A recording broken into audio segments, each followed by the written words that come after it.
Korespondensi hari dari KPU. Selamat siang Teddy. Bagaimana perkembangan terbaru rekapitulasi suara Pilpres? Daerah mana saja yang sudah rampung?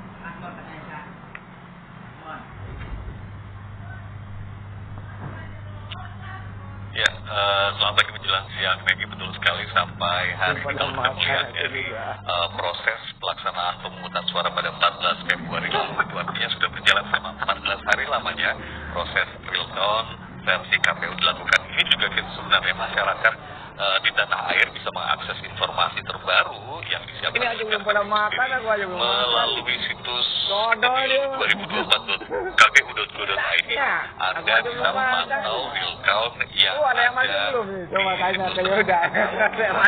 dari data terbaru yang ada dari situs tersebut sampai ke hari 14 real count versi KPU dari 3 pasang calon atau paslon baik nomor 1, 2, dan 3. Kita akan melihat secara jelas grafik datanya di paslon nomor 1 pasangan Anies Baswedan bersama Muhaimin Iskandar. Ini memperoleh suara sebanyak 31.382.772 suara atau 24,64% suara nasional. Kemudian paslon nomor 2 Prabowo Subianto bersama Gibran Raka sejauh ini mendapat perolehan suara 75.017.458 suara atau 58,84% suara.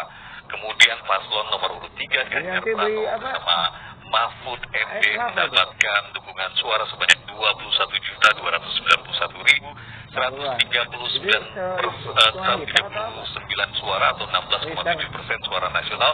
Secara general reviewnya adalah real count pagi ini di posisi pukul 10 pagi tadi 77,42% sudah terkumpul melalui rekap versi dari KPU. Ini real count yang terdata di situs tersebut. Dan saya ulang kembali bahwa pasangan 01 mendapatkan 24,46% suara. Kemudian paslon nomor 2 Prabowo Gibran mendapatkan 58,84% suara. Dan Ganjar Mahfud 16,7% suara. Sementara di rekap sendiri di setiap wilayah ini kita tahu bersama sudah dilakukan pada 15 Februari dan berakhir pada tanggal 20 Februari 2024 mendatang, dan tamat hasil pemilu paling lambat 3 hari setelah memperoleh surat pemberitahuan atau putusan dari Mahkamah Konstitusi. Maggie juga mendapatkan informasi terkait dengan pemungutan suara ulang di Malaysia. Bagaimana terkait dengan KPU menyikapi ini dan akhirnya juga akan melakukan pemungutan suara ulang di Malaysia? Kapan dilaksanakan dan mekanismenya seperti apa, Teddy? Ada kan? Nggak ada loh, itu uang duit ngumpul terus. Ya, betul sekali, Maggie. Kemarin Ketua KPU Hasyim Asyari juga sudah menyampaikan dan menanggapi hal ini bahwa di wilayah Malaysia ini akan dilakukan pemungutan suara ulang atau PSU, dan informasi yang kami dapatkan bahwa KPU kembali akan melakukan proses pemungutan suara ulang atau PSU di wilayah Malaysia dengan menggunakan metode TPS dan kotak suara keliling. Pemungutan suara ulang di Malaysia ini atau di Kuala Lumpur ini juga akan segera dilakukan, namun memang belum secara spesifik disampaikan oleh pihak KPU. Dalam hal ini Ketua KPU Hasyim Asyari belum merincikan waktu pelaksanaannya karena masih akan berkoordinasi dengan pihak-pihak terkait seperti misalnya juga Bawaslu dan juga pihak Kementerian Luar Negeri, termasuk menyampaikan atau merumuskan teknis detail pelaksanaannya, metode pemungutan suara yang dipilih hingga pemutakhiran data pemilihnya.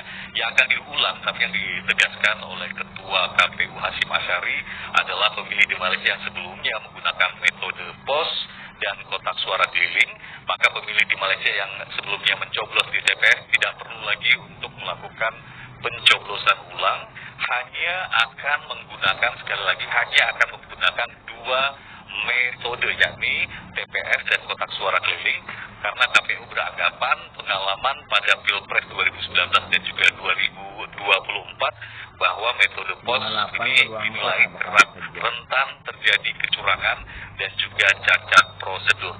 Sementara itu pihak KPU juga akan mengupayakan pemungutan suara ulang di Kuala Lumpur ini tidak melebihi tenggat akhir dari batas waktu rekapitulasi yang akan dilakukan pada akhir Maret bulan depan. KPU